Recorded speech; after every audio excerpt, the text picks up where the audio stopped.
Wait, Is this mic even on? Like X X'd out. So things on my Ani desk. will die if she has dairy at all. If she needs to go back, she can find a plane. We sat there and cried for 12 hours. Hello, and welcome back to Underqualified, the podcast. You're here with Jay and Ani. Today we are sitting in St. Edmunds. We are outdoors, and it is the late afternoon this time. So our beverages of choice are a little spicy. Ani, what are you drinking today? I'm drinking a matcha latte. I know. Cheater. I know it's not a coffee chat. That's why I said beverages. Okay, but the caffeine's still gonna keep you up. Okay, you're so right. Like, you're absolutely right. But, you know, matcha has, like, less caffeine, I think, right? Sure. I tell myself that to fall asleep, so thank you. Well, I'm drinking Americano. I committed to the bit. I committed to the bit. Even at 7 p.m. on a Wednesday. That's what you get to do when your work is done. Yeah, my work is done. So we're just kind of chilling now. I can have the coffee. Jay lives the life. Okay. I am so jealous. All right, Ani. Yes. What are we talking about today? Today we're asking the question, butter, no bread? And we're talking about the color of the summer, awkward pairings, and failed friendships. Ani, what the hell does that even mean? Okay. Is that even a question? Okay, listen. Yes, it's a question. And is it butter, comma, no bread, question mark? Yes, Oh. exactly like that. That's the title. As if, like, you've just been given a stack of butter and you've not been given bread and you're confused. Okay, I did not think about the visual quite like that. But listen, let me tell you how I got inspired for this. Please. I'm going to take you on a little journey because the process to get there took a little bit. But it was inspired, the catalyst, you could say, was the Sophie Tucker album titled Bread, Butter version. So the original... Continue, because I'm really confused what this butter version means. Okay, butter version means soft. The bread, no butter. So their album that they released last year was titled Bread. And it was really good. It was a lot of Brazilian funky. Like, I loved it. So much fun. But this year they released the butter version, and it's soft, bossa nova, like very summery. I want to listen to it on a beach. And it was so good. I had a great time listening. So shout out Sophie Tucker. Again. Future interviewee on the podcast. No, exactly. I think that would be a specifically great one, because she is also just a white girl who loves Portuguese and Brazilian music. Beautiful. Like, okay. That's just me. It literally, this is just like the vibe. The vibe is right there. The vibe. Soulmates. Okay, so it was just this butter album? No, so this butter album came out, and I'm listening to it on the day it was released. And I remember on that day opening up my Instagram and seeing all of the summer fashion pouring in. I had a lot of time to scroll that day. I was at the airport. It was good. Jet setter again. Like we talked about last week. Jet setter. Thank you. I like this moniker. I'm like, I like people viewing me in this way and not just insane. But anyways, at the airport, I'm scrolling through my Instagram. I see butter yellow has been officially deemed the color of the summer. And it's like the color of lemon, limoncello spritzes, the Italian coast. But all the big brands that I love, like For Love and Lemons, Reformation, Realization, Revolve, everything is centered on butter yellow. And as I'm scrolling, so the two sides of Instagram that I am on, actually three sides. The third is academic Instagram, and we rescind that statement. The two sides of Instagram that I'm on are fashion Instagram and food Instagram. Like, I love a good recipe from Instagram, like aesthetically pleasing, summer vibe, like Sardine Girl. Right, that's where I get all my recommendations. Right? I then take them and doctor them in the way that I don't know how to cook, but same vibe. I take it and doctor it, and then you keep doing that, and one day you do know how to cook. One day you realize, you're like, wait, I figured this out for the right flavor profile. Like, I know how to cook. Thank you, Instagram. It's kind of fun. Okay, so you were scrolling on Instagram. You're going through Cook Talk. And I'm seeing, and I've been seeing this build up for a while, but it was back to back to back. So I open it on my phone, butter album. Then I open up Instagram, butter yellow is the color. Scroll a little bit, and everybody is talking about a return to butter over seed oils, over olive oil in their recipes, in their cooking, and how they're returning to whole milk, not oat milk. They're going full carnivore rather than vegan. So they're like going full carnivore in the sense of like, oh, I'm eating my protein bar of the day. Yes. Stick of butter. No, exactly. Exactly. You're seeing the vision. Why the hell is butter being thrown in your face so much? No, I don't know. Especially as I've now well documented on this podcast with like a death level dairy allergy. Why is butter It's everywhere? I chasing you should up. It's gonna be. watch behind you, Ani. There's a butter. It's like, is the universe trying to tell me I'm dying soon? If so, I better start living. Like, it's time to start living. Have the butter. Actually, don't. Have the No. butter. No, we talked about this. I'm gonna have like the most like dairy filled So things on my Ani will deathbed. die if she has dairy at all. So Yes, Ani will like truly, die if I'll she need an has EpiPen. dairy Like I go at into all. anaphylactic shock. I've She's like little spent. dramatic, a little over the top. It's just like So my we've talked genes about decided to her say. final meal, and I've Yeah, recommended katsu, fried Japanese chicken. I've said a Dairy ube Queen cheesecake. Blizzard, Ube cheesecake ube in cheesecake. Japan. Like you're gonna come Comment to my below what Ani deathbed. should use to kill herself, If I was dairy ever wise. there. Like if I was ever in that place, or like when I'm 115, I want to live till I'm 115 most days. Currently, we're having a crisis, but in 2 days that's gonna shift, and if you know me, you'll know why. And then butter will still be her number one enemy again. Yeah, it will be my enemy. I won't be like flirting with the idea of a really enjoyable downfall. Okay, so butter in the music, butter in the color, butter in the actual cooking, like trad wife, in actual cooking, but as like the people who are associated with it on this side of Instagram are also shifting back towards a traditional like role as a woman in a kitchen, in reverting back to like baking everything from scratch. And I don't want a girl boss, I want a softer life, and my soft life includes like milking the cows and like literally I've seen a few people churning their own butter. churning like, the butter. Yeah, like a return to normative like women's roles. And I feel like this is such a ricochet from where we've been in society. Do you think they're all connected though? Because in my mind, right, softer music, more laid back. Yes. Right, butter, a soft color, everything's soft. Like the carnivore or the whole foods diet is like returning to like nature and softness, and the trad wife thing also comes back to this idea of softness and like natural materials. Why do you think? Honestly, and that's where the no bread comes in. I do think that part of it is the mixture of a recession and rise in conservatism that we've seen in like specifically in the US and in the culture that we come from. Like seeing this rise in conservative values and like the value of having a wife at home, the value of being the wife at home, the leaning, or you could take that two ways. I do think it's still a result of those two things. It could be conservatism as being pervasive, or it could be seen as our generation's response to burnout. Like burnout from the state of the recession to the state of everything. Like, no, we don't want a girl boss. We want life. Because there was a whole big thing talking about like there's no song of the summer. There's no like Brat was last summer. That was huge energy, all this stuff. And now this summer, the song of the summer they said is Man Child by Sabrina Carpenter. But that song is not a high upbeat song. It's very country. It has very traditional. It is satire, don't get me wrong.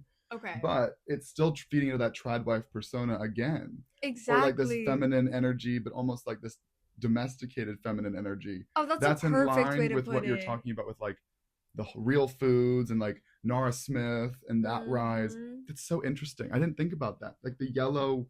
Do you think yellow represents something like that? I do. I think that was an absolutely perfect phrase to sum up what I meant, like domesticated feminine energy. I feel like that's what we're leaning into. And even I'm referring to men as well. Like, I think for so many years, in the past decade or past 2 decades, women have been really encouraged, and it's been a beautiful thing to like lean into their masculine energy of like girl boss, like be your own boss, work really hard. You can do everything that a man can do, and you can do it for yourself, and it's okay to be independent. And we needed that. Like, that was amazing. But I think right now we're ricocheting as a society like back into softer feminine energy. So like there's this pairing culturally with our aesthetics then. Yes. So it's like even if you're not trad wife supporter or conservative, those things come together and they start pairing. Yes. So it's like, you know, you see the color yellow and softness in just general society, and we talked about this before, like no one wants as much authenticity anymore because people want a little bit more processed. Yes. They want a little bit more things clean cut. They want experiences, but they don't want to build the experience for themselves. And I think absolutely, like, I think it's tied back into that coming return. I think that return to a softer, like a burn. But do you think it's a cultural burnout then? A little bit, because do you think it's like a burn from like the rise in conservatism across, like, So Trump got elected. Yes. And that was a huge backlash to everything that we thought we were moving for. So you think this like return to this softer energy and these softer mindsets during the summer? Because last summer it was like brat green, which is an aggressive color. It was aggressive. It was go hard. And now the summer. color of the year is butter yellow. So it's like this launch back as a result of this bad pairing that we had, like this connection we had between color and society and our expectations. And now it's like, now it's called a refractory period. Yes. So like it's jumping back. Exactly. And this is just a result, you think, of bad relationships that have been like corroding over time. Yes, I think this is a result of the bad relationship between our generation and like housing prices and politics and like really sharp political divides. The fact that so many of our like ideals for humanity and society are bubbling up. Like you see protests all over the US right now, like we're standing up for ourselves. But also I think when we're fighting so hard in so many ways to like get a job, like afford housing, fight for like immigrant rights, fight for so many things, when you return to your real life, you just want to be a little soft. Like I want to go home, like I'm tired, I'm so burnt out, I want to go bake a pie and like wear yellow and sit around like in a garden being a soft girl. Exactly. That's my goal. So exactly, I do think it's like failed pairings or maybe even more than a pairing. But at this moment, what I'm seeing is that we don't have bread, but we have butter. And so that, in my opinion, that's one without the other. And so I want to ask you, like, have you ever been a part of a pairing that maybe felt perfect at the time, but ended up falling apart or becoming a failed pairing? Yes.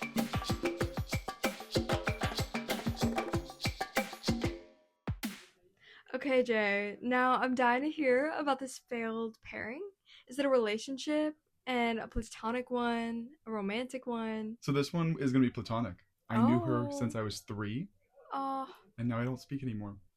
Okay. Wow. I'm going to need some context because that sounds awful. Like. Okay, I'll take you back to 3. Yes. I don't know how common it is for most people, but in the American South where I grew up, everyone did preschool at a church because preschool wasn't included in like the public education system. So we went to the church where we could do preschool. Okay, then that's where we became friends, really good friends. And then her mom got along with my mom, her dad got along with my dad. We shared a lot of different background and values, but I think the slight difference in values is what eventually resulted in this like growing apart. Like I think that's what happens to a lot of long-term friendships, that people compromise and then they grow apart. And the reason it grew apart is because after 4 years in North Carolina, we moved to Florida. And then we had a long distance friendship. Okay. But it was still really healthy and positive. Yeah, we talked a lot. We would go visit them because we would go back to North Carolina to visit friends. We'd go stay with them, right? We would stay with them. So actually our friendship got even closer. Yeah. As we grew up together. That becomes like family. Like the lines get a little blurred. That's what I thought that we would be for the rest of our lives. I thought we would be family. I was nervous at the time of like, I never came out to them directly because we parted ways before I came out of the closet. But I was even nervous about telling them about being gay because I very cared much about our relationship. All these sad things, right? And as we got older, you know, we changed a little bit. I think that was the process of like the changing of her growing up in her way and me grow up in my way. Yeah. But then, in fact, we were so good friends that she would fly me out to North Carolina to go to her prom, to her homecoming, all those kinds of things. Cute little day. It was really sweet. It was really, really sweet. But there could have been 2 theories I have at the time, and I'll tell you them now. I want to know. She had a crush on me. Oh. And so she kind of liked me. But I don't think that's true. Okay. Because I think I'm pretty obviously gay, and I don't think that it's really hard to notice that. Although I don't know you in the closet. Like, I don't know how you covered. Who knows how I covered? I don't remember. So, but the other thing is, the couple times that I went out with her for her prom or whatever, one of the last times, I think it was a prom, I came out there, and we get to the party, and she says, I have a boyfriend. Haven't told my parents about him, but he's here, and I couldn't bring him because whatever the reasons, right? So you're my date because I wanted you to come, but... Can I ask, was it like a value thing with her parents? Like, were they really strict about her having a boyfriend? It was that kind of thing, but she didn't tell me beforehand. That's so North Carolina. That's so North Carolina. Anyway, and he was fine, but he didn't treat her right. I remember writing a song in my notebook the second I came back being Taylor. Like, you're settling for such a low bar. Like, he was such an asshole the whole night. And then I could start seeing the way her friends interacted, the way she was thinking. She kind of started getting bitchy and just like rude and self-centered. But you have to take the good with the bad with people. She was an amazing friend. She was super fun to be around. All these different things. So he's like, these are just growing people develop. You can't judge them because you know who they are at their core. And you always have to like weigh cost benefit of like, okay, what is our history together worth? Mm-hmm. Like, and now take us to COVID. Okay. We hang out. We interact a lot more because Fortnite's a huge thing going on at the time. Yes, I am a Fortnite player. He's a Fortnite girly. Good game. Victory Royale. I'm deleting that. That was way too cringe. Oh my god. No, that's... So. I don't know the context. It's okay, girl. You don't need to. So, her little brother played tennis, and so did she. And I played tennis. So it was like a nice tennis thing. Like, we would play Fortnite with the little brother over like FaceTime. Very fun. It was super fun. We would chat, and then my graduation got canceled. However, positive, we got to graduate out of the Jag Stadium. Oh. Yeah. Okay, that's fun. And so we were chatting. It was like 5 days before. We were like, well, you're not doing anything. Why don't you come to Jacksonville? And you can come see my graduation. It's going to be so fun. We get to hang out, right? It's summer, no plans. And she's like, absolutely too. Yeah. So I, at 18 years old, get in my car, drive to North Carolina, which is a 6-hour drive, by myself. Oh my god. Get there, spend the night. Such a nice time. I think we have steak, like the steak and eggs. Like, they treat me so nicely. They treat me like their own son. Southern hospitality. So true. Then 6 hours back in the car with her. It's going great. She's a little needy, specific. She's like, what's your favorite food? Let's like cook. We have tons of time. She's like, I want ceviche. To cook. Apparently you can cook ceviche. To cook? Oh my god. I'd end up eating raw something. No, it worked. No one got sick. Oh, but I was supposed to buy sea bass. Okay. Because it turns out it's really expensive fish. Yeah. I was supposed to buy half a pound. I bought 2 pounds by accident. Oh. We were able to return it and we got our money back. He said mercury poisoning. But it was really, really good. Okay. Don't get me wrong. Yeah. So we did that, but she was like picky about it. Even when we made it, then she wouldn't even eat it. Wow. Because she didn't like the taste of it. I don't know. We worked so hard to make it. I worked so hard to make it, and then she just didn't like it. Okay, but why did she ask for ceviche then? Ask for pasta. I don't know. Pasta. No idea. Next, she started like disappearing for moments, going into the bathroom, and then FaceTiming people. And my dad overhears her say, I so want to go to the party with you. I just need to find a way to get back home. I don't want to be here anymore. I'm just at my stupid friend's, like, or this stupid person's graduation. Like, I don't even care. I want to go back. Oh, Jay. My dad doesn't tell me this at the time. He's protecting his, like, son. Yeah. Oh. And so I drove all the way to get her. And then she starts saying her tummy hurts. And she wants to go back. He's like, well, can you drive me? And at this point, my grandparents are coming the next day, and then my graduation is the day after that. It's your graduation. My graduation from the Jag Stadium. I was super, super excited about this because I've been in lockdown for so long. If she needs to go back, she can find a plane. Well, she fucking did. So, next step, she then starts contacting her parents, and her parents call us and say, actually, our son, he's trying to record a video for this tennis thing. We need her to help us because we can't work out the camera. I'm like, this can wait. Like, it's super important. I don't see why you can't do it. Like, it's, blah, blah, blah. And they're like pushovers with her. Like, if she wants something, they buy it for her. That's one of the value issues that transfers. 100%. My question is, how long was she slated to stay? Like, at most 2 more days? 3 more days. Oh, okay. But the party was like the day before or the day of my graduation. And there was a boy that she wanted to go visit. That was the whole reason. She gets her family friend. And the reason the family friend did this is they bought them a car. Oh. They bought them a car. So they made them feel obligated. They drove from South Carolina to my home out of their way to pick her up and drive her back home. That is absurd. And from that point on, we never spoke again. Honestly, as you shouldn't have. Because, oh my god. First off, the audacity to, like, after you've showed up for her for all of these events, which I'm sorry. I don't need to air this or like be catty. That's so mean. That's so mean. I'm like, this man is showing up as your date the entire time. You showed up for her throughout her entire high school career, it sounds like. I was her confidant through all these different relationship things. A friend, like a trusted person for things she couldn't tell her parents. And most importantly, like, A, you were asking her to show up for one day for you, one day after a really tough time. B, the audacity to talk to somebody else and say, I don't even want to be here. Like, that breaks my heart for you. Like, you should never.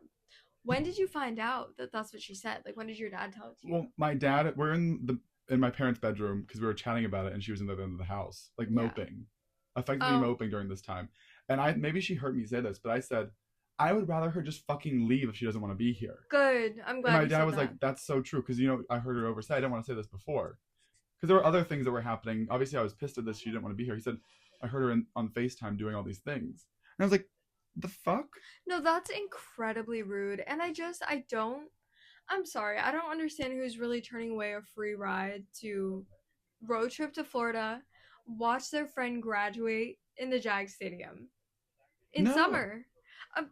Are you hearing a problem with any of this? Like, to those of you listening? Really? Because I don't. Yeah. So what I learned from this experience is that sometimes you have to really look at the values of the person.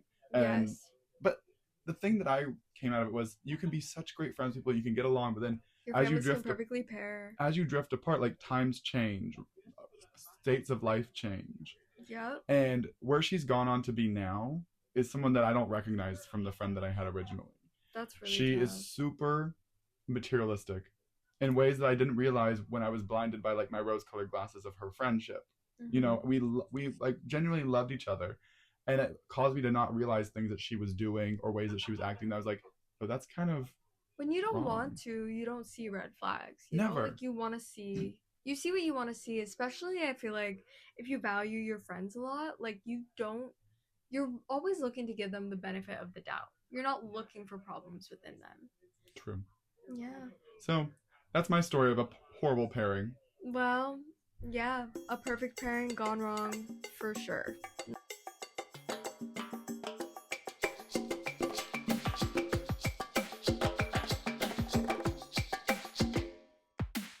Ani, who are you Snapchatting? I'm Snapchatting my friend Elizabeth.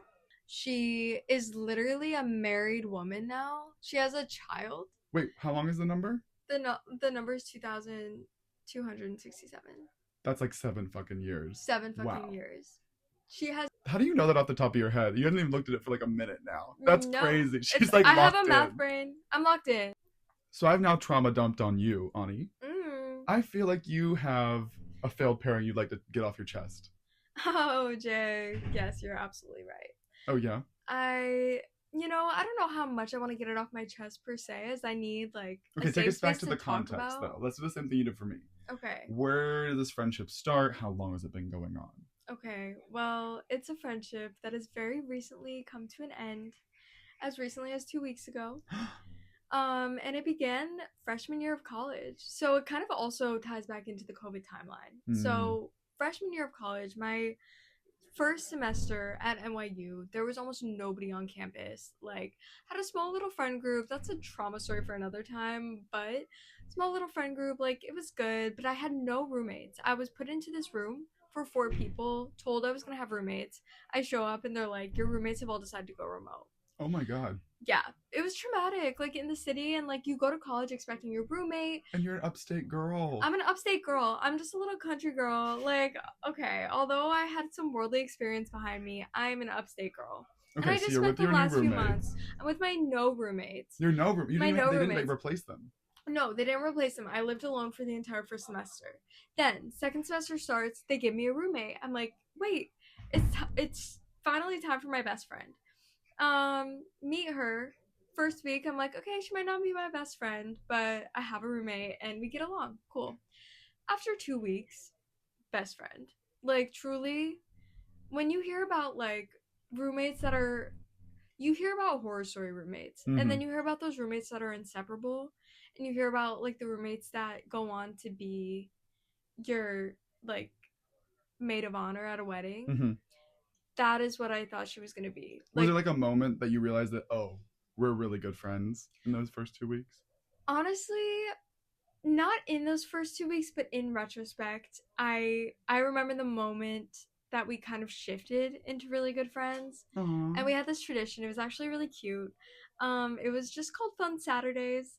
And it was that we would go out and we would go to like a fancy restaurant in New York and we'd get dressed up because it was COVID, like nothing was happening, classes weren't happening, restaurants were just reopening. But we get up really fancy just to go out to eat together, and like we lived together, we did everything together. We still made a point of going out to like do something extra fun or like go to a museum, go to the pier, Fun Saturdays. And it was after a few weeks of that where I was like, wait, my life is so much better with you in it. Like, that's so sweet. Best friend. And then at the end of that semester, I thought I was going to be like relieved to not be living with a stranger anymore. And when I tell you, we sat there and cried for 12 hours about splitting up after the first semester. Why were you splitting up? Just because the summer. We were going to live together in the fall. Like, literally, she became my sister in such a short amount of time. Aww. And then we were one of those rare, like, roommate success stories where we lived together the next year. Worked out beautifully. Lived together. We got an apartment together after that. And then lived in that for 2.5 years. With definitely ups and downs in the apartment realm. But for the most part, loved living together. But you don't have good friendships without a little bit of arguments, falling outs a little bit, or like just controversy. Yeah, controversy. But it was like small. It was like, okay, I'm allergic to your cat. Annoying. Okay, Ani, take out the trash. Annoying. Like stuff like that. Like you didn't clean your dishes in the sink. Exactly. Your alarms are going off way too long. Exactly. The fun things that make life interesting. Yes, that make life interesting. That make roommates. Like that make you more than just friends. Okay. Those things. But now, sliding this timeline forward up to just not too long ago, 2 weeks ago. 2 weeks ago. Were you ready for this kind of... Were you prepared? Did you see this coming beforehand? Okay, I want to say no. Was I prepared? Was I ready? Absolutely not. Like, when I tell you I was absolutely devastated, I cried for a good week about this. Oh, no. Like, all the time. I'd be sitting in the lab, like, writing a letter to this friend. Just like wake up in the middle of the night and like burst into tears. Actually, it wrecked me. But to say that I didn't see signs of it coming would be lying. So you're saying like the same thing I experienced when you just love someone, that the rose-colored glasses come on. Yes. I'm like, no, because our relationship is too strong for that. Like she would never just like leave our friendship behind. And there's a difference between those things like the cat or the alarms. Yes. Those are things that are maybe flaws or incompatibilities that are like minimal. Yes. But what are the one things that you like reframed in your mind after the fact that you realized actually were huge issues? Did you have like one or two in your mind from like go back through? I'm not talking about recently. I'm like thinking all the way back. Okay, I can go all the way back because I want to go back, maybe not all the way, because the first I want to say like 2, and I'm gonna timeline this by apartments we lived in. First 2 apartments we lived in, like NYU dorm, there are no red flags. Like genuinely sister, and I will not say anything about that version of her. But no, you just had I think you may be also come back. You may be able to come back from this. It could just be a falling out for the moment. Honestly, there's a part of me that hopes so, like really badly. There's also a part of me that's like, oh, you know me well enough to know the way in which this hurt me, and the way that you were treated. You're not allowed to come back from this with me. I respect myself. Like I know you know the deepest inner working of my psyche, and you know the way this would make me feel, and so no, like you can't come back from that with me. Okay, so then what are some of these instances that you've recharacterized in your brain then? So I want to say it's like the way that the ease with which she cut other people off. I don't know why I thought I was exempt from ever being that. What are examples? What's the one example that's coming to your mind right now? Okay, the one example that's coming to my mind is the best friend that she had, her other best friend. It was a part of our friend group, but her other closest friend, the way that she cut her off without any remorse, any kindness, and like this girl had no clue, didn't see it coming, and I was still in. What happened? Do you remember? That's the thing. I genuinely don't think anything happened. She just, over a few weeks, she and one other girl decided that they didn't like her character, thought she was a bad person, thought she was a spoiled bitch, and like 2 days after graduation sent her a text saying all of that and cut her off. And did they ever like resolve it or talk about it in person? No, because the thing is they ended up working in the same place. They work in the same building now, and this other girl who was cut off, waved to her one day, and I remember her saying to me, "Why did she wave to me? I ruined her fucking life." How did she ruin her life? By Xing all of her friends out. Oh. And like ending the relationship, Xing all of her friends. This girl, like, they were planning on living together this year, like as I was coming to Cambridge, like they were gonna live together in the city. Oh my goodness. All of a sudden this girl didn't have roommates, like ended up having to move to Brooklyn. She's like very well off, Not so the she's Brooklyn fine. slander. To Brooklyn. Having to move to Brooklyn. No Brooklyn like, hate, but like, yeah, but like, that's an NYU personality right there. No, that was so, I'm like having to move to Brooklyn, like why do I sound like Gossip Girl right now? Where she's like, what is it? XOXO, Gossip Upper Girl. East Side. Okay, back to my other question. So you could see this happening with other people. There were the signs there. And now that you have like this hindsight, do you feel stupid at all for how this letting this quote unquote happen? Honestly, a little bit. Like, I opened myself up to way too much hurt. Because here's the thing, like, it's not just the fact that she cut out other people. It's the fact, I think a lot of like the beginning of the end for this kind of began like doing grad school applications together, whatever. Was it a competition thing? Was it like not in my mind? Oop. But it was a competition, and you think in her mind? I'm gonna leave that there. But okay. For me, it wasn't. Actually, I'm not leaving it there. I'm picking it back up. Yeah, apparently it was. The moment concrete plans started moving forward for me was the moment she checked out of our friendship. And I can see that looking back. You're saying she checked out. It wasn't just like a momentary like bloop explosion like you said with the other friend. No, it was like a checkout for a very long time. Then I'm gonna. What do you mean check out? Like just not texting you? No, like we lived together and I would go multiple days without seeing her. How? She wouldn't leave her room, or she would make sure to leave when I was in my room, and like we would not cross paths. That's petty as fuck. Thank you. Like, I should have seen that as a red flag, but what I would do instead is I'd be like, oh my god, I just should stay at my apartment as much as possible, so then when she does come back, I can pop out and we can talk and be friends again. Aww. Like, I was just so wanting our friendship to be in the same space, and it wasn't. Like, I don't know the exact reasons why, but it wasn't for a long time. But then I quickly forgave all of that when like the last few weeks of undergrad started occurring, and it was very real to both of us that like I was moving out, I was moving abroad, she was moving in with a different friend, like our era as roommates was over, and we were both super emotional over it. So I think we kind of just like put everything aside for a little bit and tried to like force our friendship back to where it was. And every time we had seen each other, it kind of felt like that. Because I've had that with some friends where as school was wrapping up senior year of college, like it felt sad, but some of my friends I feel like moved away or they were doing some different things, especially in the second semester. Yeah. But to me, it was always in the sense of like I'm spending time with them, or in the retrospect, because those friendships have gotten stronger. Yeah. Now that we've left, even if we don't talk as much. But the thing is, for me, it was that what I interpret them doing is giving me space and distance unintentionally to spend time with people that they may not actually have that same connection with for the future. Like prioritizing the moments in the space that you could be in. Okay, thank you, because that's exactly how I was viewing it. So I thought we got really emotional and like got closer. Then the summer was definitely had like a little bit of awkwardness in the fact that we just didn't see each other much, but we weren't fully moved on to our next phase. But then the first few times we saw each other over this past year, like coming back from England, whatever, like always making sure to go through New York and hang out, and the way we texted, I felt like, okay, this is it.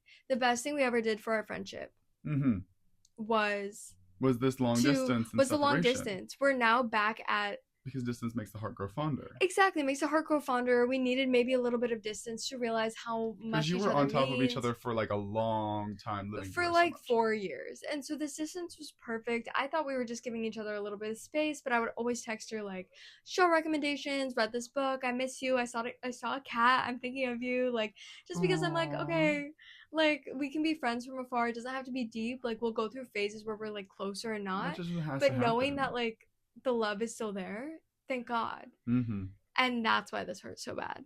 I can see because that. It wasn't. Do you think but I didn't know that. Now, you said that you don't know what's going to happen in the future, but do you think, what would she have to do to work her way back into your life after this event?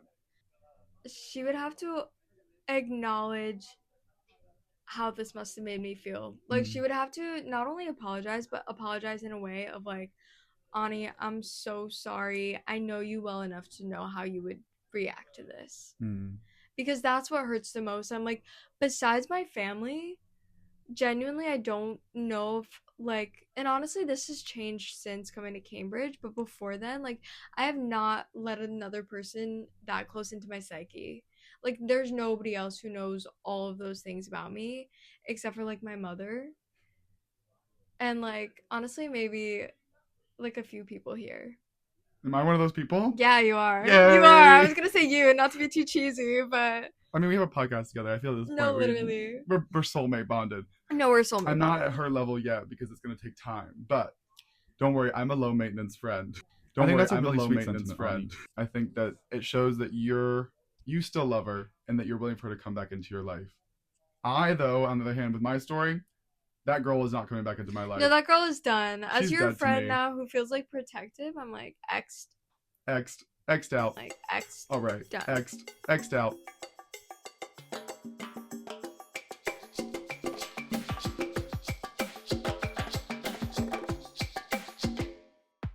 We've talked about bread, no butter, ? But do you ever think bread and butter can come back together?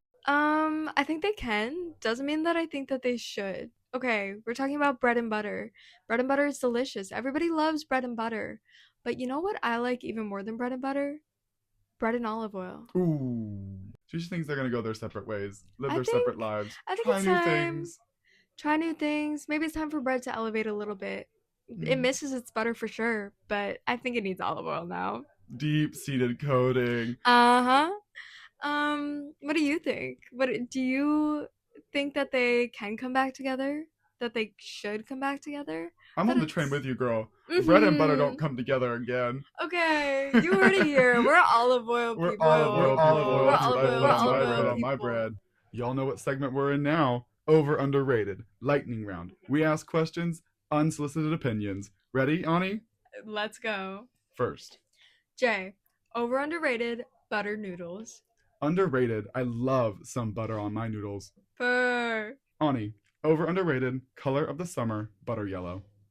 Underrated. I think it looks so good on everyone. It matches white. Over underrated. Childhood best friends. They're overrated. People can grow apart. Over underrated. Pisces. Over fucking rated. And that's a wrap on today's coffee chat. Thank you so much for lending us your ears, your time, and letting us pique your interest. To all of our listeners, thank you so much for listening to Underqualified the podcast. Follow us on Instagram at oversharing.underqualified and TikTok at underqualified.thepod. For more chaos, hot takes, and unsolicited advice, don't forget to listen weekly on Spotify and YouTube. We'll see you next week. Same time, same questionable opinions. Bye. Bye.